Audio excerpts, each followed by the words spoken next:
সুজাপুর নামে ছোট্ট একটি গ্রাম, যেখানে একটা ছোট্ট বাচ্চা এবং তার মা বাবাকে নিয়ে বসবাস করতো। তারা একদিন মনে করলো একটা খেলা দেখতে যাব। সেখানে খেলার প্রতিযোগিতা ছিল, সেই তিমি মাছের খেলা ছিল সেখানে। তারা গেল এবং অনেক লোকের ভিড় ছিল ওই জায়গাটায়। তিমি মাছটি সুন্দর সুন্দর খেলা দেখাচ্ছিল এবং তিমি মাছটি লাফিয়ে লাফিয়ে ভালো করে খেলা দেখাচ্ছিল এবং বাচ্চা মেয়েটি খুব সুন্দরভাবে হাসছিল তার খেলা দেখে। তিমি মাছটি তার হাসি দেখে বুঝতে পারে যে আমার নাচ ভালো লাগছে, তাই সে হয়তো বুঝছে এবং সে হাসি খুশি দেখছে আমাকে, এবং মেয়েটিও তাকে সাপোর্ট করে যায়।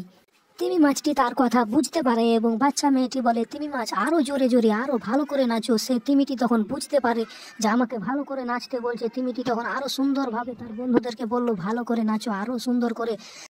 একটা ছোট্ট গ্রামে বুড়ি থাকতো। বুড়ির কেউ ছিল না, তার একটা নাতনি ছিল। তো নাতনির বাড়ি যাব বলেছিল, তো তার বরের গাছ ছিল। তার বরের গাছ জোগাবে বলে একটা গুগ্গু এলো। গুগ্গুটাকে বললো যে আমার নাতনির বাড়ি যাব, তো তুই আমার বরের গাছটা জোগাতে পারবি? হ্যাঁ, আমি জোগাতে পারবো। তাহলে তুই থাক, আমার নাতনির বাড়ি থেকে ঘুরে আসি।